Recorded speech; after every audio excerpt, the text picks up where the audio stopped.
Hello everyone, my name is Lowko, and welcome to a best of 5 series of top-level Terran versus Zerg. It's time for some StarCraft 2. This particular match is the finals of the most recent Kung Fu Cup, where in the bottom left-hand corner, you will be very happy to know that we're looking inside of the main base of Rogue, probably the most entertaining Zerg player at this point in time. No surprise to have him in the finals, because this man has been dominating basically anybody that he goes up against. The Terran, though, on the other hand, I mean, I've covered him a bunch of times now over the last few weeks. I have been incredibly impressed by him. This is a tournament where a lot of high-profile players sign up, and apparently he's managed to dispatch of all of them up until the grand finals. We're looking inside of the main base of Percival. Percival, man, he has been on the up and up and up over the last, well, especially half year, but more recently, he's really been making very solid progress. The latest StarCraft 2 balance patch, it's, I guess, reset a lot of the skill level a little bit, and Percival has been improving faster than basically all of the other Terrans at this level, so it's really nice to see him, go up against, in my opinion, an absolute world-class Zerg. Rogue won the World Championships, he's earned more than like $1 million in prize money. This guy is, one of the absolute best, and, well, I've mentioned this a bunch of times as well recently, but I think he's my current favorite Zerg. If I can be, if I can be having my personal biases as well in the cast, I think Rogue is my current favorite, just because this man does a little bit of everything. Cheese, macro, whatever. Now, Percival has been a big fan of playing the macro game whilst being very aggressive.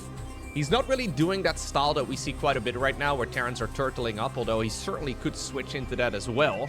It's a little different, though, than like the Beyond late game or the Cure late game that Percival ends up going for. He usually is a little bit more of like a mix between that Korean style and then the approach that Clem usually goes for. Clem is hyper-aggressive all game long, while Percival still likes command centers, as you may have already noticed. This is a very fast third CC, but usually beyond this, he does pile up the pressure, but who knows, right? Maybe he's gonna do something else today. This is a very fast command center into a Rex and then into already a third CC as well. This is long before the Zerg is even considering making a third base. It's kind of interesting, right? How this matchup has completely, taken a 180 turn over the last few months. Zergs used to be the ones that were getting beat up, right? Zerg players were the ones that were meant to get slowed down in the early game by the Terran, because Zerg have that larva mechanic. They can power out workers faster than any other race. And while that is still true, there's no denying that Terrans have been enjoying a nice early game economy boost as well. So at this point, we're actually witnessing, Zerg players being the one that may very well have to be aggressive to try and turn the tides as far as the work account goes on the other side of the map. Now, obviously, larva generation has also been boosted with this particular patch. So queen ejects are still identical, but we have the passive larva regen that basically happens on a hatchery. That specific one has been sped up a little bit, so these drones are popping out a little bit quicker. It's not that big of a deal for each individual larva. It's only like a second here, a second there. But you can imagine across the early game, right? It's going to add up very quickly. It's one of those small little dials that you can turn that massively, massively affects balance. And the truth of the matter is that Zerg has been dominating. Zergs in general have been winning practically everything. So I do believe that this is going to be an uphill battle for Percival in more ways than just one. But we'll have to see. This is a very fun triple command center, triple Rex start right here for the Terran player. No Reapers, no Hellions, none of that. This is very fast economy and then just a lot of men with gun. That's the plan. We should be seeing Stimpack here in just a moment when we get up to 100 Vespene and, yep, there we go, minerals. And then the next 100 Vespene together with the minerals should go into the combat shields as well. And since this is a slower upgrade, it takes longer. They should line up perfectly, just about like this. So we should see a lot of Marines marching across. This build has become super popular lately. So the Tree Rex really has made a big return once again. One of the really big lingering deficits of this build is that you don't get Hellions with it. So usually Hellions snipe at least a couple creep tumors here and there. Doesn't seem like that big of a deal, but if the Zerg player is on top of all of the creep spread, and then they're also simultaneously able to deal with that Marine push early on. So this is going to be a lot of Marines marching. You do have to make the right number of Marines, but if Zerg defends everything perfectly, creep spread is something that becomes very oppressive very fast. because Zerg is not slowed down in that department whatsoever. So already, you can see Rogue here, pushing the creep tumors to the very edge. And we'll have to keep an eye out on exactly that, because we're only 5 minutes in. I think in another 5, he will be happy to make his way to, like, the opponent's 4th base. Anyways, we're not there yet. 3rd command center has just landed, and yeah, Zorkling has scouted it as well. So this is a clear indication for Rogue exactly what he's playing against. Up until this point, he didn't have confirmation, but he will know exactly what he is going up against at this point in time. So, Zorklings are being made at the absolute last possible moment.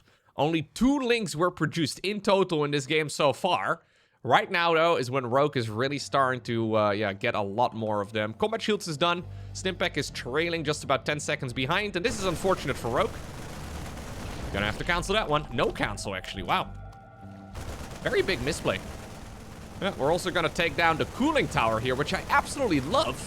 This is a feature specifically for Washout. So we do have a Zorkling run by over here as well. But this is a feature over here on Washout that crushes mineral fields. We have not really seen that come into play very much yet. But it's one of the unique features of Washout that I really liked when I was reviewing this map for the upcoming SC2 map pool, aka the one that we are playing on right now. Basically, there's lots of cooling towers all over the map on this particular one, and you can crush mineral fields with them.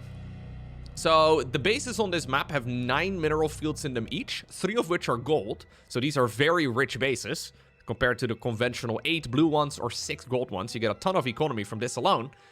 And if you destroy the cooling tower, you destroy a bunch of those mineral fields. So, in a way, this is like economic harassment here, because even if you destroy the debris, those mineral fields are gone. So Percival maybe not killing any drones, but he is still, yeah, hurting the long-term eco right here of Rogue, which is pretty sick. I really like him going after the hatchery snipe here first, getting that kill, and then also simultaneously securing 3 crushed mineral fields. No SCVs, by the way, have gone down at all. That Zorkling run by? Look at that. Wow. Not a single unit died, actually, so far on the side of Percival. Not going to be able to get the queens, but still. Not really a whole lot of death there either, unless you're a fan of Jimmy. I'm sorry, Jimmy. Poor Jimmy did go down. Okay, let's see. We have to be popping those Banelings. Yeah, or we run back into the safety of the Medivacs. Creep tumors are now spreading forward, and this is good. Getting a few snipes like that is a big deal. Zerkling's actually in a hold position there. He was waiting for the Banelings to show up. Ultimately, though, again, very sharp pickups. I'm telling you guys, Percival may very well be the real deal. It's fascinating to me because he's been playing for such a long time already. And he's been lingering at like top 50 or so for years.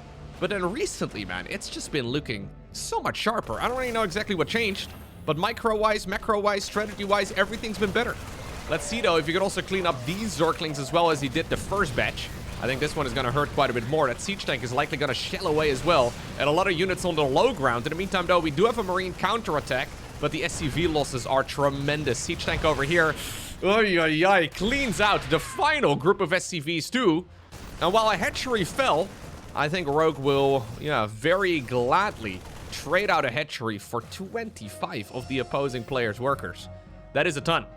Do we now go planetary here or orbital? Okay, we are still going to go planetary. I do not think it's a terrible idea to maybe go into an orbital here as well to try and catch up economically. But we definitely do need some units at home as well. And it's one of the vulnerabilities. If you're an aggressive Terran, you generally send all of your units inside of Medivacs. And you end up in a situation where you don't have a lot of base defenses. So your SimCity, your siege tank positioning, all of it has to be perfect. This guy, by the way, 10 confirmed kills. Yeah, 8 of which I think were his brothers. A little bit disappointing there. Anyways. Ultra Cavern already coming. Hatchery being remade. 2-2 is going to be done for both players within the next minute.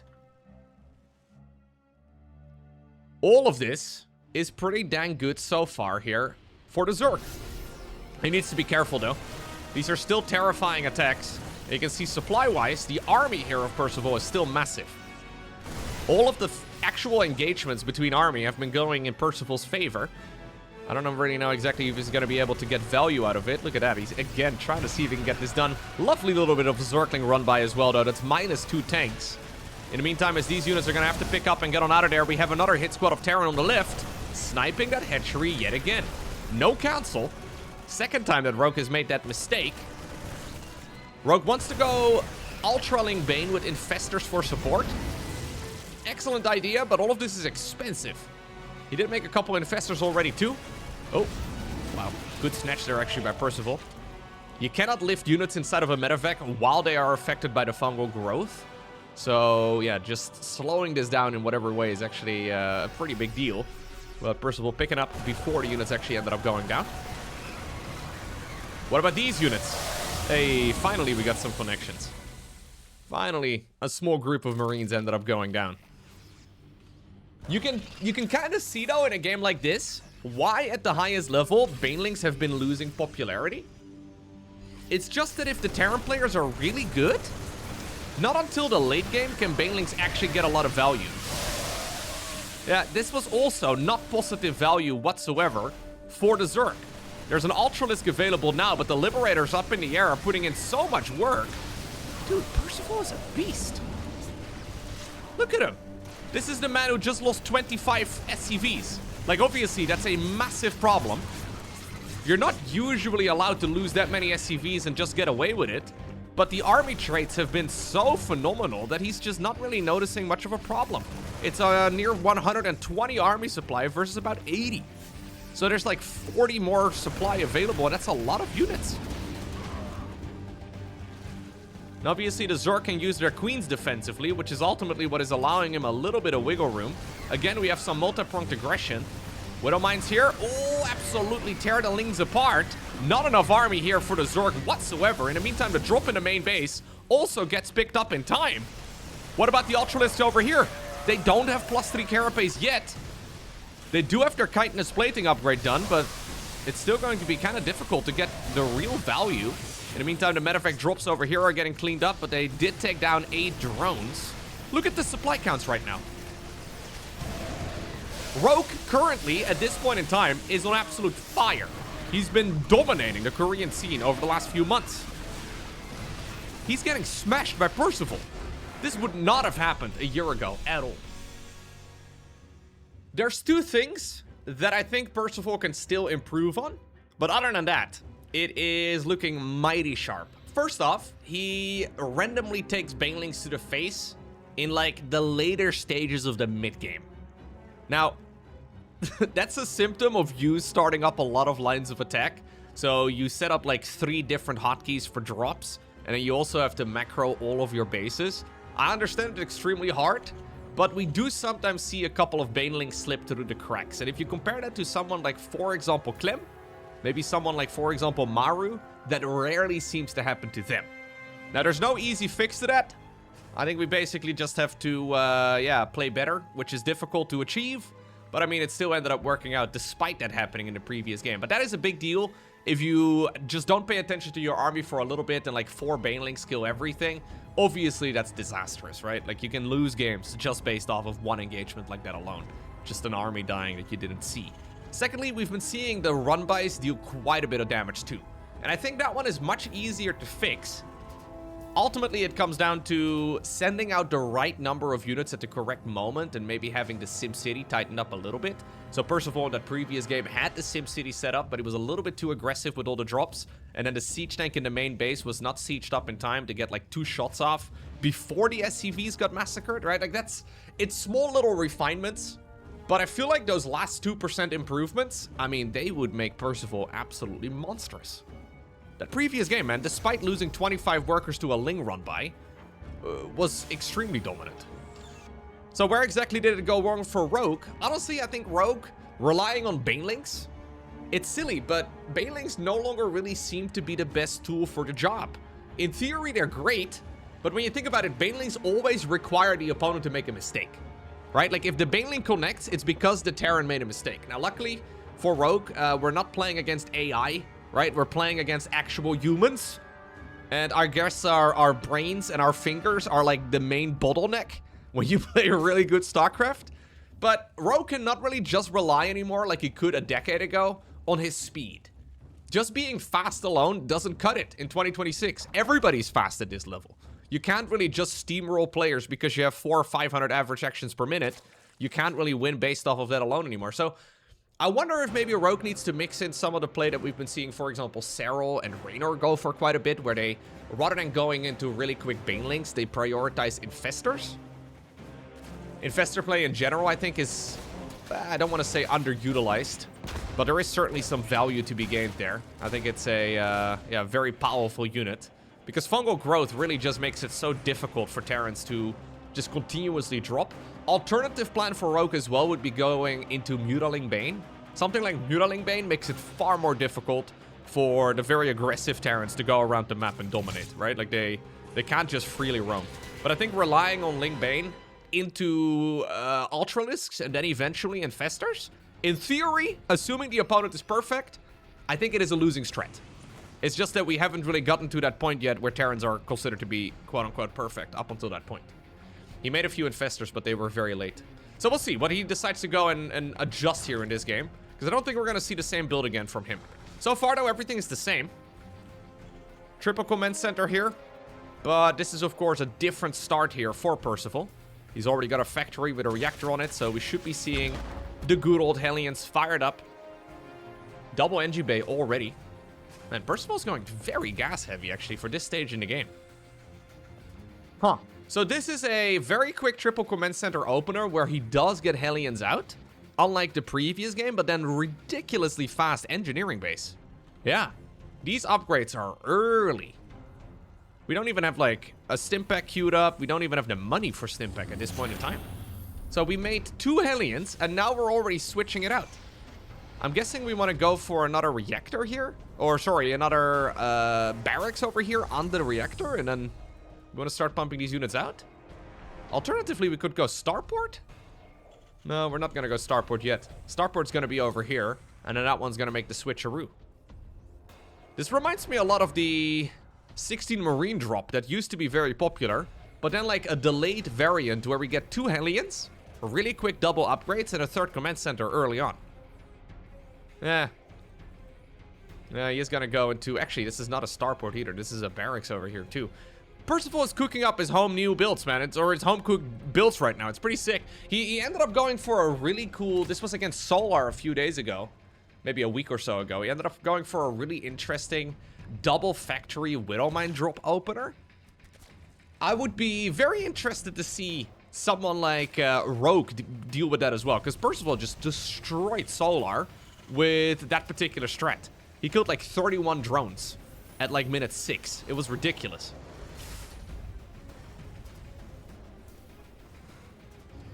I don't really know exactly what changed for Percival, by the way. Man, look at the timing of that armory. Normally, this armory timing would be for Hellbats, but we have 2 Hellions. This is so bloody early, but it needs to be done so we can go straight into 2-2. This is actually what I believe to be like a 2-2 timing attack. Are we gonna go for like a 3 command center, 8 Rex all in with 2-2? Is that the plan? I don't know. We'll have to see. But it's gonna hit. It's gonna hit very hard. Now, what Rogue doesn't know is that actually up until that point, he is free to do whatever he likes. That's the main weakness with strategies like this from the Terran. Zork doesn't know, but he doesn't need any units right now. Queens alone can defend this just fine. Percival is not really planning on going for any sort of aggression for a while yet. We are, by the way, once more going Lair. We are once more going Baneling Nest, so no real adjustments here from the Zerg. Look at 2-2, man. It's so freaking fast. So when do we add on the extra Rex? Yeah, I guess for now we need to worry about whatever we can make. SCV production and supply depot and producing out of your own buildings as it is so far is the most important thing.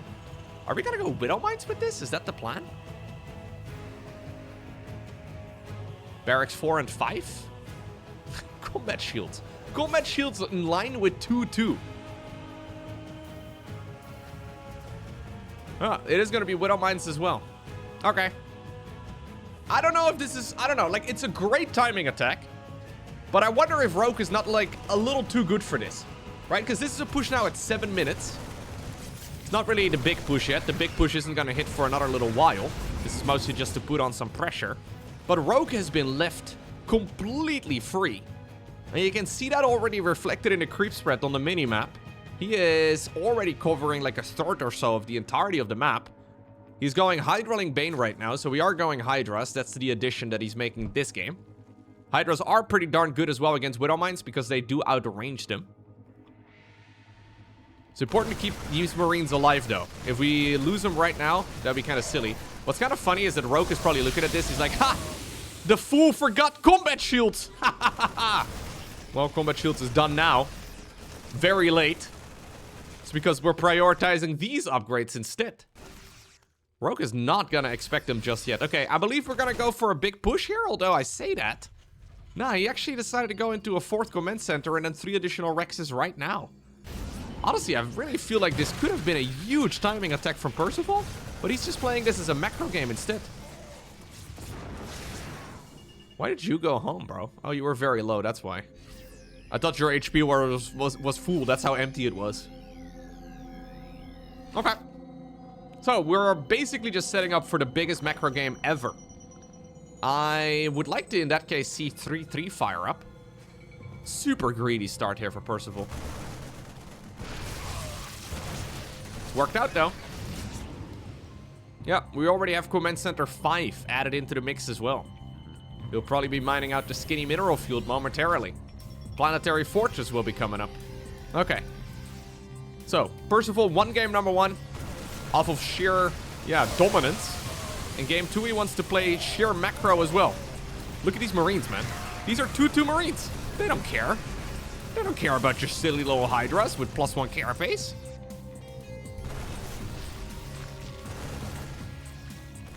I mean, that's a lot of Hydras with +1 carapace for what it's worth. But I mean, still. These units, man, these Marines hit like absolute trucks. Look at this. Oh, man. Yeah, it's not going to be enough to just win. But this is hardly an all-in here, right, Percival? Actually, I would say that, like, this is one of the things that StarCraft 2 doesn't do that well. As we're going for a Widow Mine drop as well on the back it is. One thing that StarCraft 2 doesn't really visualize very well is the strength of upgrades. It's one of the reasons why a lot of competitive RTS games over the last few years have done away with Evo Chamber upgrades or Engineering Bay upgrades and all the likes of it. Because I think as a viewer, you greatly benefit from visual interest, right? Like visual changes on units to see how strong they are. 2-2 Marines are so much better than 0-0 Marines. But it's really hard to explain that, right? Like, it's really kind of difficult. Like, they take more... They deal +2 damage for every attack, and then they take less damage from everything, right? Like, that's effectively what it comes down to. But in some of those unit interactions, it just makes such a big difference. Hydras being one of them. Right now, though, Zerg has caught up a little bit. +1, +2 is done. I wouldn't mind seeing... There we go. +2 as well, fired up in that Evo Chamber here for Rogue. And despite the fact that Rogue may have been a little bit caught off guard here, I think he's reacting very nicely. Still cautiously, though. For someone who's known for his cheese and aggression, also his macro, but this is still a very cautious approach for Rogue across the board. Still, the Zerg players hardly complain when they get up to 87 workers, completely unharmed economically. When they get up to Hive Tech without really taking any losses. Okay, 3-3 is going to be done for Percival in about I want to say 45 seconds or so. We're going into a Fusion Core already, Starport number 2, Ghost Academy as well. Rogue is scouting that out right now. This was the Overlord, I guess, that was stuck on top of that pillar for a while. Medivacs got within range, and, well, Zerg can now see exactly what's going on. Not that big of a deal, though. Don't think Zerg is going to be too surprised about a late-game army transition at this point from the Terran. But let's see. Lurkers are going to be the name of the game right here for Rogue. Adrenal Glands. 3, 2, and then a whole lot of Lurkers. Now, these Marines are going to hit like trucks now that 3-3 is done, but the problem is that Lurkers still tearing them apart. Marines are hardly the correct counter. And at this point, Rogue knows. Luckily, yeah, Percival saw that one early enough. But Lurkers, even without Seismic Spines, well, it just finished up. But even just Lair Tech Lurkers absolutely destroy Marines. So I don't think we're really leaning into a timing attack. It's kind of ironic, right? To see the Terran go for such fast upgrades. This is effectively an upgrade rush right here for Percival, but then he's unable to really do anything with it because Marines kind of fall off by themselves, at least, at this stage in the game. They're still very useful, but you need ghosts. You still need some liberators, for example, as well. Nice targeting right there by Rogue. Creep spread in the middle of the map getting denied a bunch. I don't think there's enough, though, here for Percival just yet, is there? Nah, this is a Zerg army that's going to stand itself just fine, and... Okay. Terran gets pushed back. Lurker counterattack in the meantime on the left. Ooh. I was going to say, I think lining up your Marines and your SCVs there is not ideal. One siege tank trying its absolute best. Ling Bane run by over here. Ooh, Percival there. Sorry, let me just back that up for a second.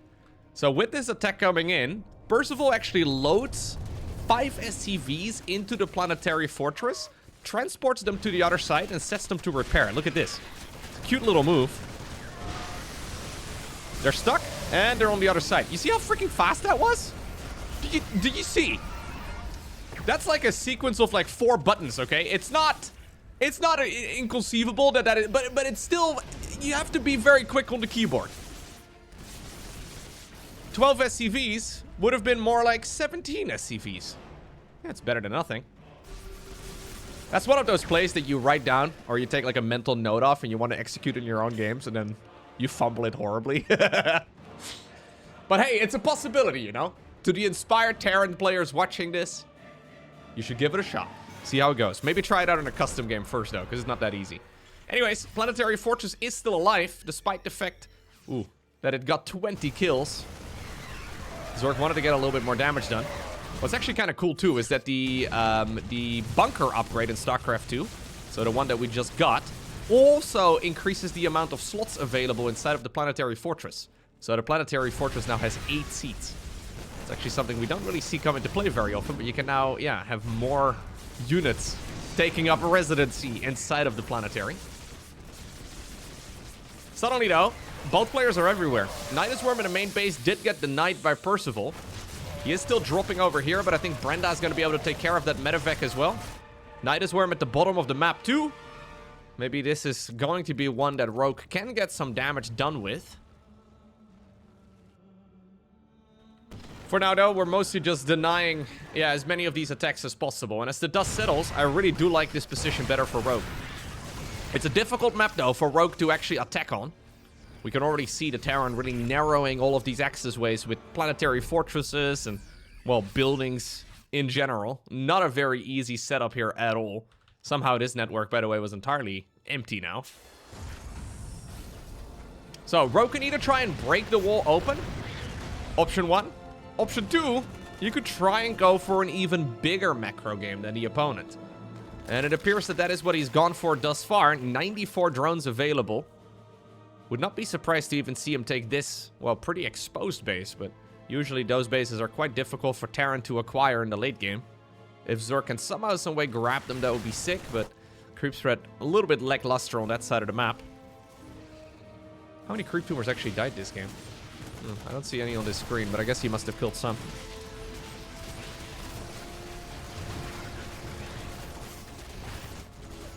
Lurker still wandering around left, right, and center.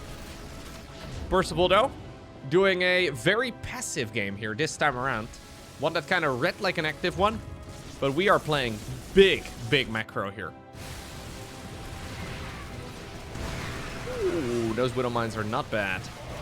Still, Banelings are slipping through the cracks. And Rogue is somebody that can suddenly turn it all on. 15 SCVs down the drain. That means only 69 of them are out.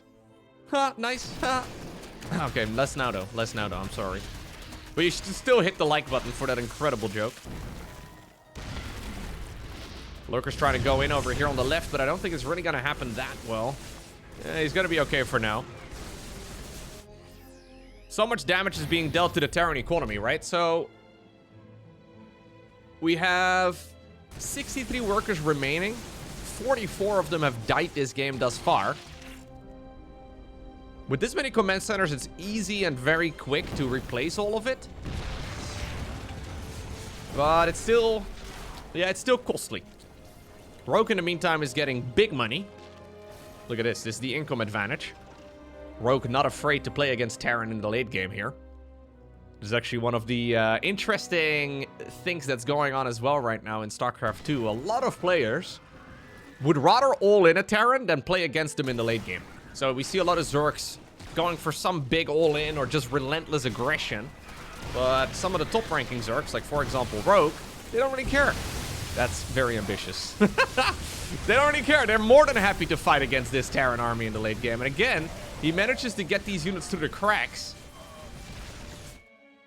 It's one of the things, actually, that Rogue is very good at.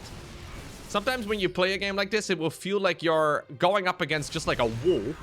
Because anytime you show up anywhere, the ghosts are there, the liberators are there. It appears that you are fighting against just like a full-on turtle. You can't find any openings at all. But Rogue is still consistently getting damage done. 39 SCVs is all that remains, by the way. Wait a second. Is Percival broke? Oh, no. Oh, no. The classic trap that Terran players have been falling into lately. They made command centers cheaper, so Terran players believe they can keep buying them, but then you still have to pay for them, and then you run out of money. We should solve this problem by making command centers even cheaper. 200 minerals. Orbital commands for 75. This is kind of silly, though, for Percival now. Because we have 3 planetaries, 4 orbitals, a 5th command center too, and we can't even really afford an orbital command on top of this guy. Plus, he lost a bunch. Had to cancel a few. Yeah, Rogue is actually just going to be able to swarm the map now. He's only just now finishing up 3-3 attacks.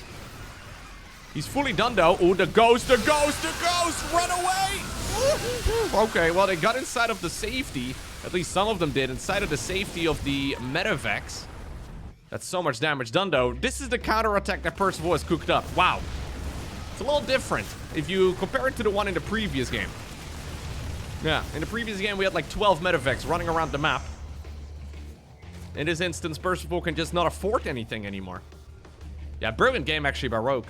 I've been highlighting a lot of Percival's plays, but that's mostly because, well, I think we're all familiar with how good Rogue is at StarCraft 2. But Rogue has, yeah, read this from a mile away, it seems. He realized that this was the attack that was going to come, or this was the playstyle that the Terran would be going for. I think a lot of that actually is also because of the map. Terrans have been enjoying turtling up on this map specifically a lot.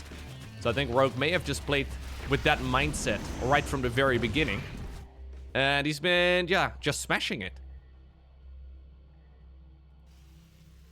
So even though the bases last longer now, the main is out. The natural is out. Third's gonna be drying up. Fourth is also nearly empty.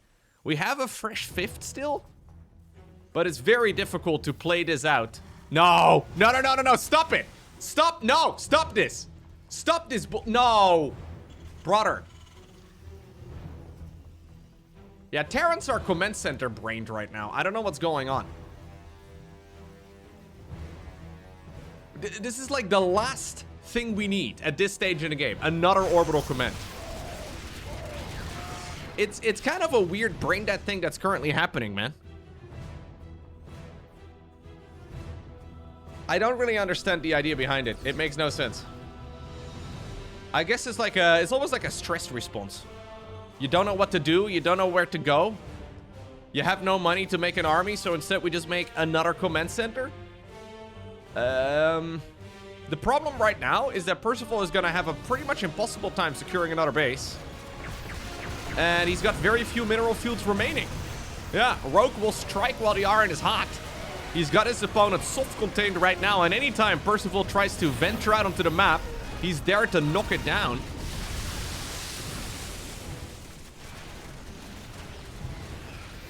Yeah, to be fair though, do you want to have a command center or 6 more Marines at this stage in the game? Right? Like, that's the question you gotta ask yourself. That's the math equation you have to, yeah, figure out. Do you want 6 Marines? AKA units that get countered by everything at this stage in the game? Or do you want another command center?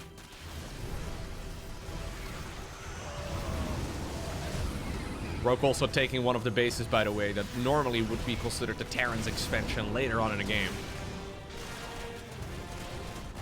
Maybe they believe it's free, you know? Maybe they believe command centers are free. Maybe they can buy it on credit.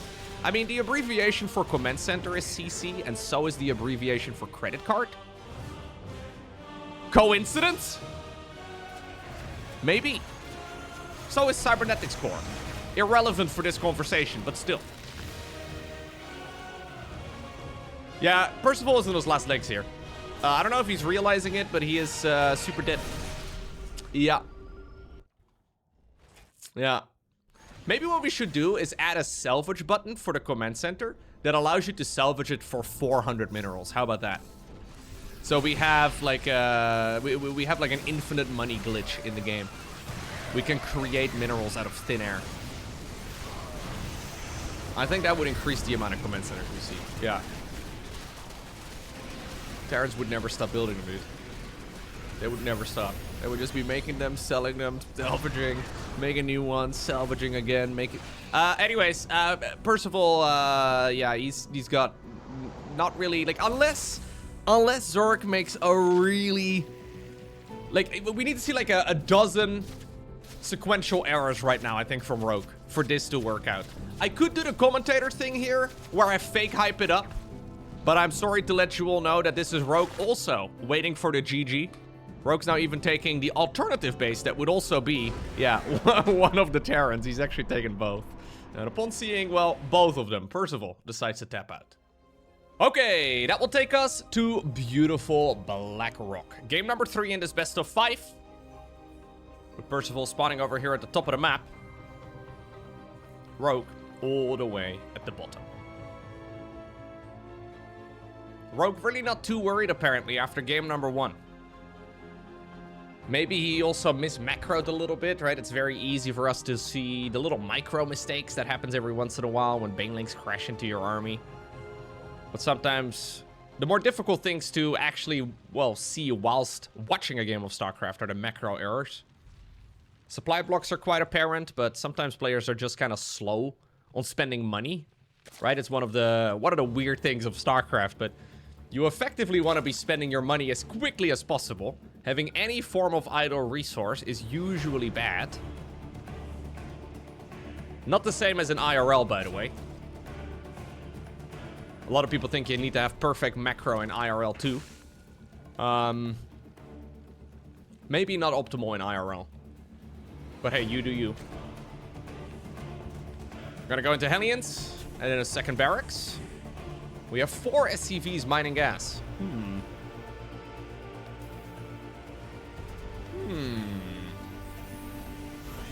It's gotta be by design. There's no way it's not intentional, but it does look a little bit funky. As soon as your paycheck comes in, bam! Macro it up. Macro it up right away. It's the best way to do it.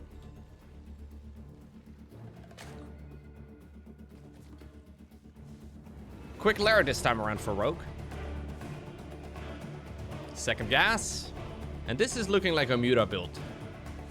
This right over here is looking like a Muta build. We'll probably see 2 additional gases when the next batch of drones arrives. Or when he queues them up. Could also be... Nah, basically has to. Otherwise, he would have already gone for the Evo chambers. We probably want to see a Baneling nest as well momentarily. But he's making another batch of drones right now, so right about right now is when I would take the gases. Oh, yeah, okay, if I was going mutas. So the idea is that you never want to take the gases until your mineral line is saturated. You want to effectively maintain full saturation here whilst getting the gases going. It's one of the... Yeah, usually one of the more beginner errors, I suppose, where players get the gases a little too soon, and you end up with way too much gas, not enough minerals. Looks like we're going to be building a spire. Not over here. We're going to be building a spire over there. Okay. Mutaling Bane it is. This is a huge map, of course. Black Rock.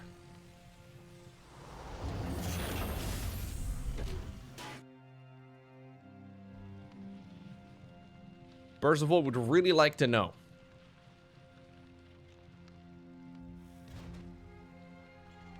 He is going cloaking, by the way, this time around. So good old Banshees with cloak. Not ideal when you're going up against Mutas, because these units are going to die. Yeah, can they do any form of damage? One? No. No, not even. Yeah, and this is rough. This is a little bit of that rock, paper, scissors. Because this is a good build against pretty much everything Zerg goes for, but not ideal against this. Now, obviously, the reason that we can get away with this is because we go for a really quick third command center, right? Like, if you can guarantee the scout, it's a little different. But because you get a really fast third CC, you just don't really have that also that opportunity. You don't really have that as a possibility. Look at the queens already waiting. Hello. Ladies! Sorry. Brenda and the knitting crew are a little bit old. They're getting old and senile right now, okay? They just didn't notice in time. Their reaction speed is not what it once used to be. Hellions trying to get some form of distraction done as well. Not really going to happen. Late orbital command here for Percival. We need to lock in, man. This is all a little bit messy. Percival is desperate on trying to get damage done with these Banshees because he knows the clock is ticking. But we've now lost probably about half a mule's worth by being late on that orbital command.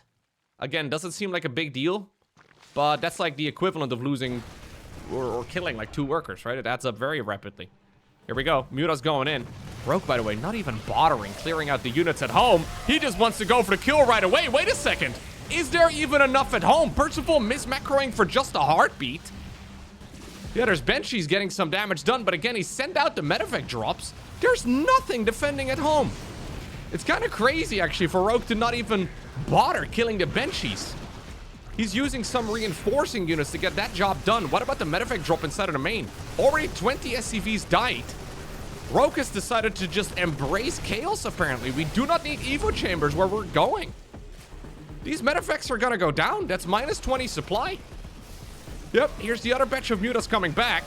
A full-on counterattack at this stage in the game is kind of crazy. Honestly, this could be game over right here, right now.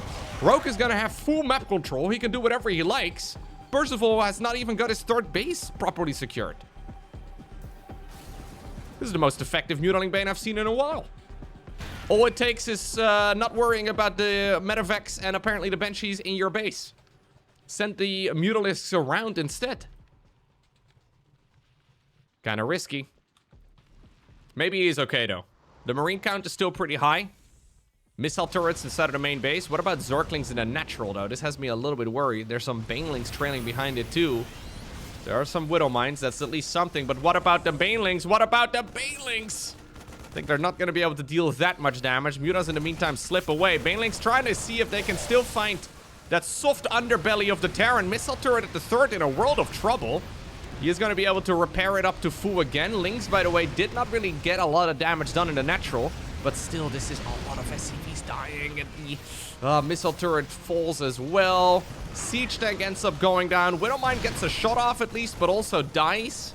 That's an additional 12 SCVs. He did make one... No, he did make 2 Evo chambers. He's getting 1 upgrade. Now the second one also begins researching. So Rogue is not fully committed to this all-in. That's a lot of Mutas, though. I honestly think this amount of Mutas is now getting to the point where it can fight Marines quite confidently. Yeah, they are 1-1. But yeah, we can hit a run like this quite effectively. The Marines are also quite split up. They're not really going to be able to join each other very well. I think he can send it, honestly, Rogue, but he doesn't know. He's looking at this. He's not convinced. Honestly, there's very little. Yeah. Percival is masquerading as a huge army. He's read the art of war. You gotta appear strong when you're weak. But those Marines looked extremely vulnerable. Goes down to the low ground again. Missile turret is done. And here's a group of Ling Bane showing up yet again. GG gets called. Rogue dominates game 3. Okay, Rorschach. Match point right now for Rogue. Percival having the sloppiest macro that I caught so far in that previous game in this entire series. And he immediately paid the price for it. It's a quick double gas start right here this time around. So that is indicative of him wanting to go for some sort of aggression again early on. But that was a very nice game by Rogue. It's kind of wild, right? Like, imagine you're playing a game and your queens are desperately chasing around a bunch of Banshees and your lings are desperately trying to play the dance with a medevac drop. You are just about to get a huge power spike with your army at home, aka the place where all of those units are, of the opponent, and you decide to then send those units to the other side of the map instead, right? Crossing your fingers, hoping there's not gonna be a missile turret already done. That's what makes Rogue so unpredictable.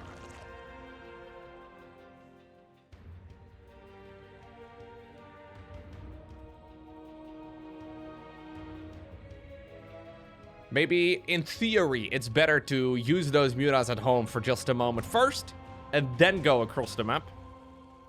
But hey, we can't deny how effective that was, even though I'm sure it was a lot more hectic. Okay, so we do get some Hellions going. Starport as well. Should be a Banshee opener here yet again for Percival. Even with the double gas, by the way, I'm surprised with how fast you can get that third CC done. So this is a double gas, 4 SCV in the gas start. So we end up spending 75 additional minerals on an extra refinery, and then we slowly saturate them in. And apparently it's still allowing us to go for a 3 command center 1-1-1 build.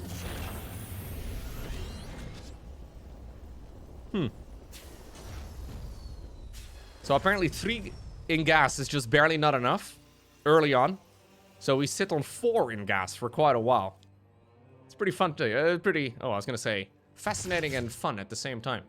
It's pretty fun and I'm not even gonna try that.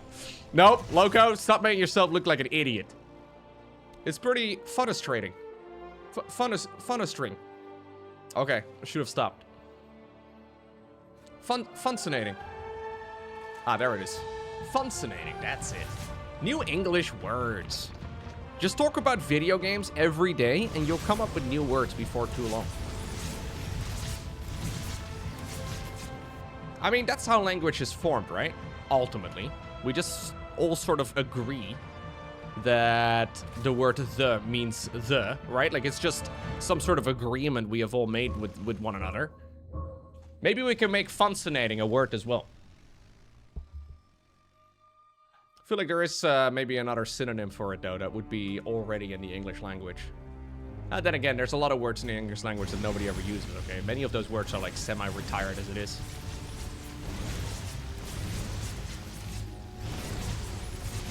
Anyways, Hellions are dancing. What about the Banshee in the main base? Looks like it got pushed back by Brenda and the Spore Crawler.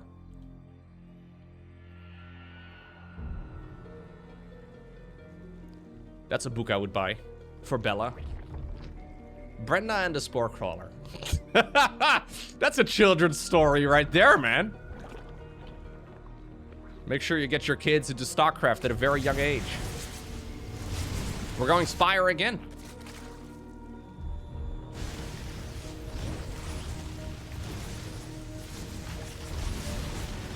Oop. Oop, careful, careful. Careful, careful, Percival. Loses a bunch of Hellions. Banshees are dangerously low. Brenda gets a little touch up. And that'll be -1 Banshee. Yeah, this is rough right here for Percival. There's already a 4th hatchery coming up in the far upper right. AKA far away from Percival. He's not really going to be able to reach this one. Medevac drops may eventually get close to it. You know what? The Banshee actually still got 5 kills. I'm surprised that this final Banshee ended up getting more damage done than the sister of the Banshee together with the 5 Hellions combined.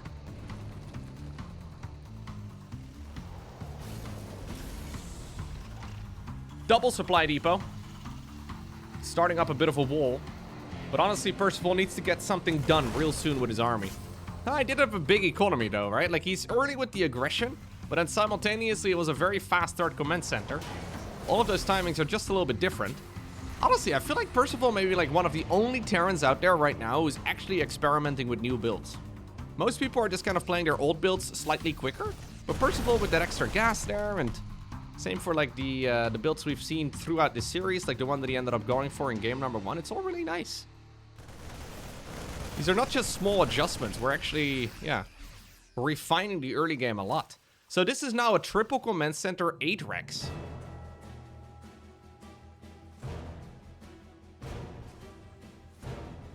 The Widowmine play that he ended up going for against Solar was definitely the spiciest build that I've seen Percival go for thus far. Secretly hoping he brings it out again if he ends up winning this one. Ugh. He actually did that on... what's the map called? It's no longer in the official map pool. No, I'm forgetting the name of it right now. But he did that in the final game against Solar, in case you want to go ahead and check it out. That was played about a week ago. Anyways, let's see. This is scary attack, man. So this is an 8 Rex, and it's an 8 Rex without first getting the add-ons on the additional 3 Rex. So it's the most committed version of an 8 Rex. Ooh, Healing Shrine. Keeping those units alive. We are sieging up on creep right now. There are Banelings done. But what's not yet done right here for the Zerg player is 1-1 upgrades. So you know what? Percival's getting a ton of damage done. His units have 1-1. The Zerg's units do not. Reinforcing units stimming to get across the map.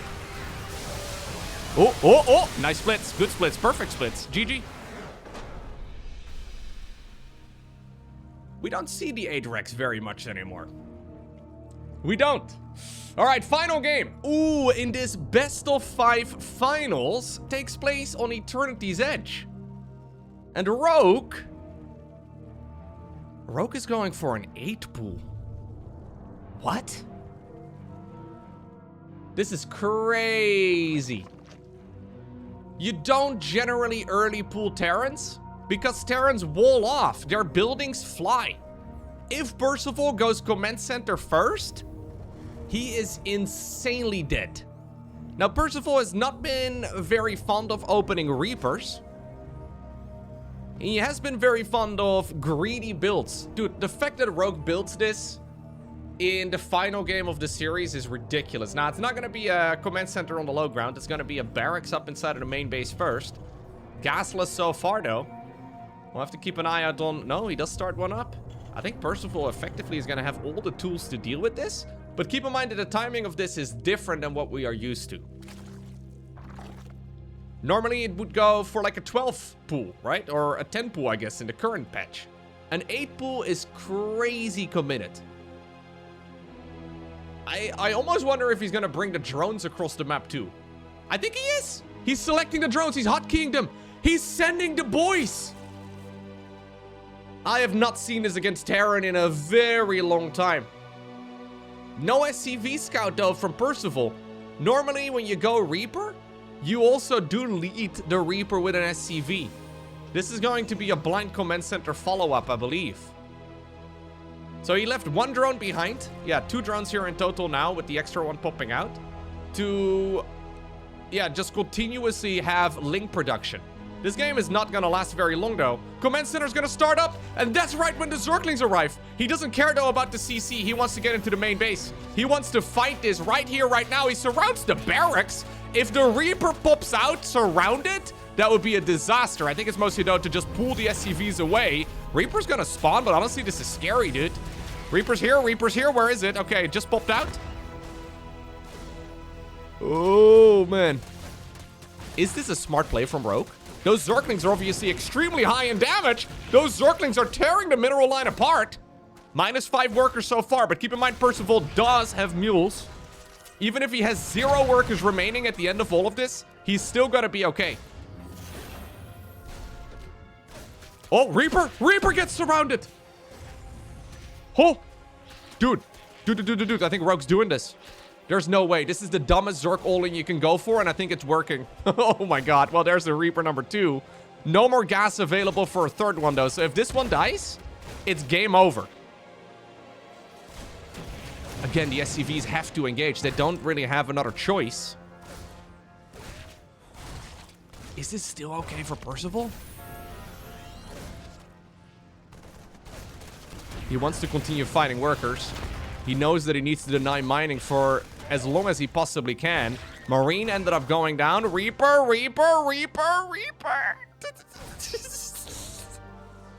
I think he's gonna be able to slither away. Careful, Percival. My god. Ooh.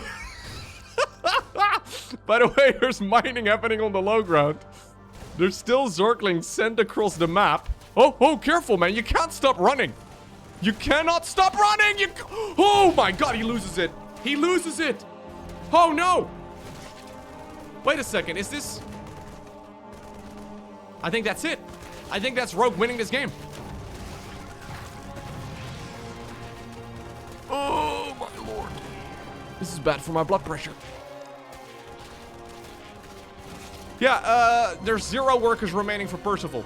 Percival is at 2 supply, one of which is the Marine in production, and now there's nothing. Dude. I cannot believe that this is how Rogue decided to end it. Now, there's a couple of variations, right, that could have happened. First off, Percival could have gone for an SCV scout. If you would have SCV scouted ahead of the Reaper, aka the build that Clem will go for basically every game, there's 0% chance that this all-in works. Like, imagine 1 bunker, or even a supply depot to complete the wall off, right? Like, that's game over. Alternative choices, though, that would have worked out better for Rogue is a Marine first or a Command Center first. What in the world would Percival be able to do against either of those 2 options? Really, the answer is SCV scouting. But I guess Rogue has had enough. He saw that his opponent wasn't SCV scouting before, and he decided to put his foot down.